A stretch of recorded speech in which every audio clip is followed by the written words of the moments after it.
হয়, মই বৰ্তমান উপস্থিত আছোঁ 90 নং দুলীয়াজান বিধানসভা সমষ্টিৰ অন্তৰ্গত 2 নং বকুলনি গাঁৱত। আৰু এই 2 নং বকুলনি গাঁৱত দীৰ্ঘদিন ধৰি যি নাহৰপুতুকী বাঘ নাহৰপুতুকী বাঘে এই যি স্থানীয় লোকসকল আছে তেওঁলোকৰ পোহনীয়া জীৱ জন্তু ভক্ষণ কৰি এক প্ৰকাৰ আতংকৰ সৃষ্টি কৰিছে। মই সহযোগী সামগ্ৰিক দৃশ্য দেখুৱাব।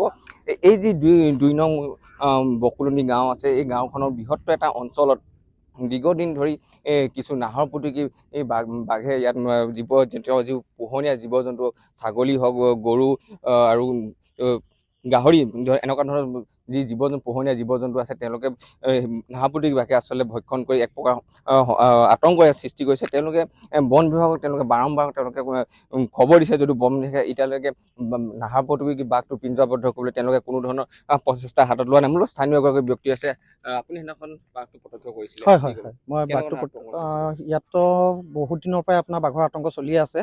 আপোনাৰ দিনততো বৰ বিশেষ দেখা নাপায়, কিন্তু সন্ধিয়া হোৱাৰ লগে লগে প্ৰায় মানে আপোনাৰ বাগানৰ কিনাৰে কিনাৰে ৰাস্তাবিলাকত আমি বাঘ দেখিয়ে থাকোঁ।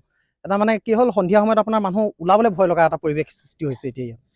বন বিভাগক খবৰ দিয়া হৈছিলে? বন বিভাগক আগতে খবৰ দিয়া আছিলে, এবাৰ বহুত দিনৰ আগতে অৱশ্যে পিঞ্জিৰা পাতিছিলে, কিন্তু তেতিয়া মানে হেৰি নহ'ল। আচলতে এৰিয়াটো বহুত ডাঙৰ হৈছে আৰু চবপিনে বাগান আছে যে, তো সেইটো কাৰণেও হয়তো হেৰি নহ'ল। কিন্তু তাৰ পিছত আকৌ তেনেকৈ এতিয়ালৈকে আকৌ পিঞ্জিৰা পাতি তেনেকৈ হেৰি কৰা নাই এতিয়ালৈকে। ইয়াত কাৰোবাক আক্ৰমণ কৰিছে নেকি এতিয়ালৈকে? এতিয়ালৈকে মানুহক তেনেকৈ আক্ৰমণ কৰা নাই।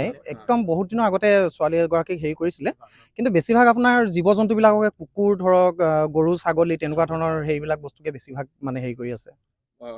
মূলত স্থানীয় আৰু এজন ব্যক্তি আছে। আপোনাৰ ছাগলী আছে? মোৰ ছাগলী আছিলে, হয়। ছাগলী এতিয়ালৈকে 6-7টামান খালে। 7টা ছাগলী, খাচী ছাগলী আছিলে, ডাঙৰ ডাঙৰ খাচী ছাগলীকেইটাও নাই। আজি 2 দিন হৈছে 2টা নাইকিয়া হোৱা। সদায় বাঘটো মোৰ এই পদূলি মুখলৈকে আহে। আৰু বাঘ ক'ব নোৱাৰি, আপোনাৰ মিনিমাম 15টামান বাঘ থাকিব লাগে ইয়াত। পোৱালীয়ে ছোৱালীয়ে ডাঙৰ ডাঙৰ বাঘ। হা, বন বিভাগ খবৰ দিয়া হয়, কিন্তু বন বিভাগে কোনো ফোন ৰিচিভ নকৰে, একো ৰেচপন্স নিদিয়ে। গধূলি হ'লে একদম ঠাণ্ডা, আপোনাৰ মানুহ এইটো ৰাস্তাত অহা যোৱা নকৰে। আৰু সৰু সৰু বাচ্চা ল'ৰা ছোৱালী আহে, স্কুলখন এই ওচৰত কাষতে আছে, তেখেতলোকলৈও ভয় হয়, কেতিয়াবা বিপদ আহিব পাৰে মানে। সেইটো কাৰণে বন বিভাগে অতি সোনকালে কিবা এটা পদক্ষেপ ল'ব বুলি আমি আপোনালোকৰ চেনেলৰ থ্ৰুৱেদি আশাবাদী।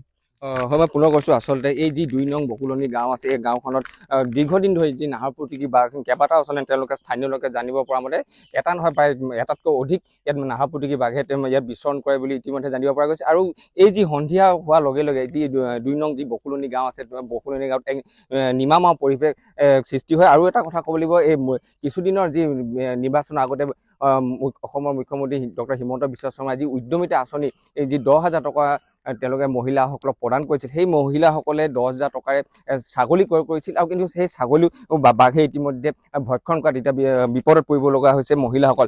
কি ক'ব বাইদেউ, কেনেকুৱা ধৰণৰ অসুবিধা হৈছে? হয় বাৰু, আমাৰ কেইবাগৰাকীও মহিলাই তেনেকৈ আমাৰ মহিলা উদ্যমিতাৰ যিটো আমাৰ তেওঁলোকে পাইছিলে পইচা, তাৰ পৰা তেওঁলোকে ছাগলী লৈছিলে, বহুতে গাহৰি লৈছিলে। সেয়ে মানে আমাৰ কেইবাগৰাকীও মহিলাৰ ঘৰতে তেনেকৈ ছাগলী বাঘে মাৰি থৈ গ'ল। কিছুমান তেনেকুৱা হেৰি হৈ গ'ল, আৰু গাহৰিও তেনেকুৱা হৈছে।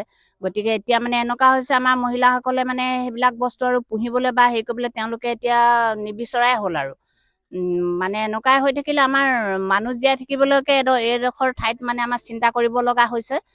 সন্ধিয়াতে আমাৰ মানুহ এতিয়া কোনো কাৰো ঘৰলৈ অহা যোৱাই বন্ধ হৈছে। আৰু ওচৰতে আমাৰ যিখন প্ৰাথমিক বিদ্যালয় আছে, তালৈতো কণ ল'ৰা ছোৱালীবিলাক আহে।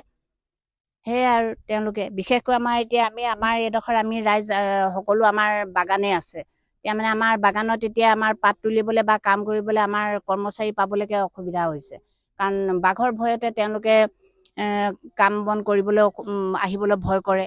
এতিয়া গতিকে আমাক অতি সোনকালে কিবা এটা চৰকাৰে পদক্ষেপ লওক আমাৰ এই অঞ্চলত। আমাৰ মানে এইটো বিপদৰ পৰা তেওঁলোকে আমাৰ কিবা এটা ব্যৱস্থা কৰক, অতি সোনকালে কৰক, এইটো আমাৰ বিনম্ৰ অনুৰোধ বকুলনিবাসী ৰাইজ হিচাপে।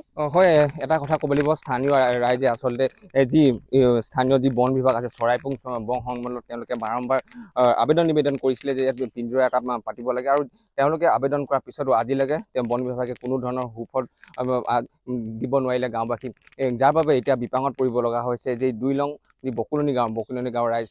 আৰু ইয়াৰ দ্বাৰা এটা আমাৰ এই প্ৰতিবেদনৰ দ্বাৰা এটা বন বিভাগক অনুৰোধ কৰা হৈছে যে অতি শীঘ্ৰে গাঁওখনত যাতে এটা পিঞ্জৰা পাতি এই স্থানীয় ৰাইজক কিছু সকাহ দিয়ে।